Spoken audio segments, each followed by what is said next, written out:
Добро дојдовте назад во утринската програма на Телма, да си кажеме утрово за работничките права. На денешната седница на економскиот совет на владата, како што е најавено, ќе биде разгледано она што досега се разговараше во врска со барањето на Сојузот на синдикатите на Македонија за минималната плата да биде 18.000 денари, а останатите плати да се зголемуваат скалесто. Исто така ќе стане збори за предлогот на Бизнис конфедерацијата, изнесен на последниот состанок, да се субвенционира дел од зголемувањето на минималната плата. Премиерот Ковачевски на својот Facebook профил напиша дека очекува денеска да има решение за покачување на минималната плата. Од ССМ пак предупредија дека доколку в четврток во парламентот не се изгласа нивното предлог законско решение, ќе почнат штрајк, односно блокади на фабрики, економски зони и патишта. Во програмата ја вклучуваме Кристина Ампева од Сдруженијето Гласен текстилец. Господја Ампева, добро утро, добро дојдовте во утринската програма на Телма. Какво е расположението меѓу синдикалците од текстилната индустрија и какви се вашите очекувања? Ќе бидат ли исполнети синдикалните барања или сепак ќе има генерален штрајк? Право добро утро и вашите гледачи. Добро е што денес ќе разговараме токму за ова бидејќи денес има економски совет, вечерва се разговара и ќе се види дали ќе има покачување на минимална плата. Па вака, ние не сме синдикалци, ние сме невладина организација која што беа иницијатори во 2017 се покачи минималната плата од 9.000 за текстилната индустрија, односно 10 за останатите сектори на 12. Сега не сме вклучени, не знам зошто. Велат социјален диалог. Какво е расположението? Па ние као здружение, според она што ги следиме политиките и во останатиот регион, во другите земји, сметаме дека покачувањето може да биде многу поголемо. Меѓутоа треба да бидат вклучени сите експерти и сите засегнати страни. Не можете вие цело време да преговарате со бизнис секторот. Дополнително она што го збориме и субвенционирање на плати. Меѓутоа не сме вклучени, имаме конкретни решенија кои што би можеле да помогнат до многу поголемо покачување на платата меѓутоа. Ете, кои се вашите конкретни забелешки во однос на законското решение што го преточено во барање кое ќе се најде на парламентарната седница в четврток од страна на ССМ, која предвидува минималната плата да изнесува 18.000 денари? Супер прашање, мора да кажам, бидејќи минатата недела успеав да го видам предлог законот за изменување на законот за минимална плата. Законот е катастрофа, бидејќи никој не излава да каже што пишува во тој закон. Вие немате висина на минимална плата стрикно напишана во цифра, туку имате некаква си процентуалност, што е проблематично во земја како нашава, каде што знаеме дека имаме проблеми со сива економија, со исплати од 2 денара плата и со сериозни прекршувања на работничките права кои се граничат дури и со кривични дела. Имате во членот 1 и членот 2 сега така кажано, никој не испадна да каже дали навистина покачувањето или усогласувањето на минималната плата ќе зависи од овој економско-социјален совет, бидејќи пишува дека по претходно мислење на економско-социјален совет ја објавува висина на минимална плата за нареден месец. Знаете, проблематично е, знаеме која носи минималната плата, кој го носи законот. Не може тоа да зависи од мислењето на економско-социјалниот совет. Работодавачите, ние сме свесни дека никогаш нема да сакаат да има покачување на плата. Мислам, зошто врзуваме со нечие мислење? Тоа е прво проблематично, а не излава синдикалецот да каже што тоа пишува и дали навистина ќе зависи минималната плата или усогласувањето на минималната плата секоја година, нели согласно трошоци на живот, дали ќе зависи од тој тропартитен диалог кој што го имаат минатата недела. Проблематичен е самиот закон. Колкава е сега минималната плата во текстилната индустрија и имате ли евиденција за точниот број на работници кои работат за минималец? Дали, да, нели 15.200 е минималната плата, покачувањето започна од 2017. Меѓутоа имаме проблем со исплата на подминимална плата за редовно работење зашто имавме разговор нели со Сања Лукаревска, директорката на управата за јавни приходи, и зборевме за некои состојби кои што постојано се случуваат. Колку има вработени? Па видете, ние не можам да најдам конкретна точна бројка на Државен завод за статистика, меѓутоа го слушнав Ангел Димитров од Организација на работодавачи. Бројот на вработени во текстилната индустрија е значително намален, а колку тоа изнесуваат оние кои зависат од минимална плата, исто така треба да се направат соодветни анализи. Бидејќи јас како што слушнав на изминатите дебати, они кои зборат за минимална плата ги мислат сите сектори. Значи не можете вие да споредите банка и текстил. Затоа ние треба да имаме соодветни анализи, а не да одиме на предизборни ветувања за минимална плата и сега да не знаеме како да се носиме со истото тоа. Нема вклучено фактори, тоа е проблемот. Рековте точна бројка на вработени во текстилната индустрија што добиваат минималец, не можете да кажете.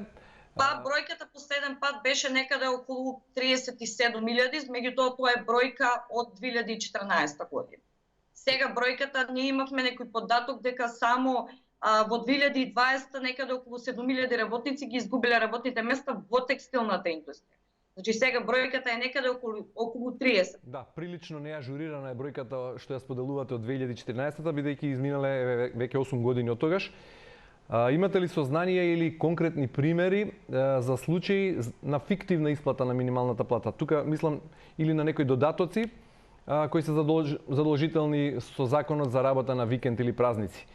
Мислам на оние случаи во кои работниците добиваат на картичка одредена сума, меѓутоа потоа се принудени да ги извадат парите во готово и да му ги вратат на работодавачот.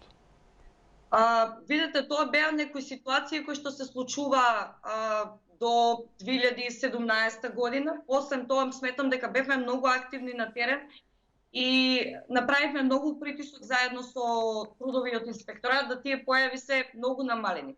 Меѓутоа се појавија во време на корона кризата и она субвенционирање кое што беше од страна на државата преку сетовите на економски мерки. Сметам дека некои појави кои што ги како да кажем, ги редуциравме, ни се појавија во оваа корона криза. Меѓутоа, пак ќе речем, имаме проблем со исплата на подминимална плата. Значи, тоа е еден сериозен проблем и за тоа разговаравме и со УИЕП дека треба системот на УИЕП да се подобри за да не ги дозволува ваквите некои појави од 2 денара плата како што слушавте пошти минатата година. Како да кажем, и повторно ми е страв дека со ова ново покачување, без вклучување на реална анализа, без вклучување на експерти од повеќе области, нас некои работи ќе ни се враќаат како бумеранг, вклучително и враќањето на дел од плата назад кај работодавачот и фиктивни исплати на плата, како што кажавте и вие.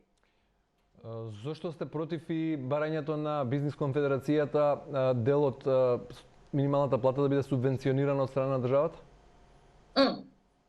Па бидејќи за тоа имаме докази милион. Имаше субвенционирање на исплата на минимална плата во 2017 со првото покачување. Ние имавме субвенции од државата, значи народни пари, не се на функционерите, ами народни, наши пари се, кои што беа изиграни од страна на голем дел од работодавачите. Потоа знаете во сетовите на економски мерки, во 6 пакета на економски мерки. Првите 3 сета на мерки за некои индустрии беа неопходни, меѓутоа се дадоа. Ние апелиравме, почти зборевме, меѓутоа колку бевме слушнати, видовме дури на крајот од 2020 кога почнаа координирани инспекции со УИЕП и со Државен трудов инспекторат. Видовме дека многу од субвенциите од народните пари, и тоа пазете кое безобразие во време на вонредна состојба, во време на глобална пандемија, економска здравствена криза, парите наместо да завршеа кај работниците на нивните сметки, завршуваа во џебовите на одреден број од газди. Зошто не можеме да дозволиме ново субвенционирање? Поради тоа што народниот буџет не е буре без дно, што би рекле повозрастни.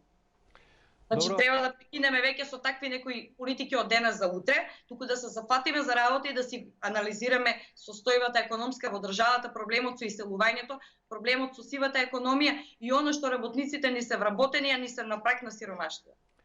Велите предлог законот што го поднесе ССМ преку Левица, преку пратеничката група на Левица во парламентот е катастрофа, тоа е ваша оценка. Да. И наброивте дел од вашите забелешки.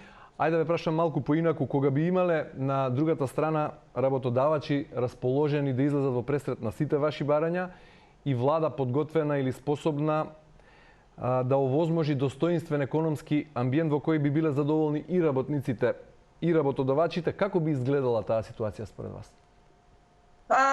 Како би изгледала? Тоа е малку утописко сега, што го разговараме. Бидејќи, пак ќе речем, да се вклучени сите, ние би ја имале таа ситуација. Ама да се вклучени навистина експерти од својата област. Ние имаме предобри економски експерти кои што едноставно поради нивното критичко размислување и она што критикуваат одредени политики, не се повикани на дебати, не се повикани да се вклучат за некои мерки да ги образложат, да дадат примери и слично. Имате тука едно здружение кое што има направено повеќе од синдикатот, кое што не е вклучено. Така да мислам дека на дел од решение кое што ние ги имаме анализирано и кое што сметаме дека можат да придонесат многу за економскиот развој на државата, а посебно за благосостојба на работниците, мислам дека со тоа би се согласиле и добар дел од работодавачи. Затоа имаме разговарано минатата недела и со Ангел Димитров од организација. И тие се на некој ставови. Мислам дека да сме вклучени ние, да се вклучени експерти, мислам дека би направиле доволно притисок и во однос на сива економија, и во однос на не знам, некои пиар моменти на влада и на некои владини представници. Меѓутоа, еве, пак ќе речем, за жал, не се вклучени оние кои што требаат и затоа ни е ситуацијата ваква каква што не е. Кристина Ампева од Сдруженијето Гласен текстилец за забелешките на вработените од текстилната индустрија во однос на преговорите и предлог законското решение за минимална плата од 18.000 денари. Господја Ампева, ви благодарам за учеството во утринската програма.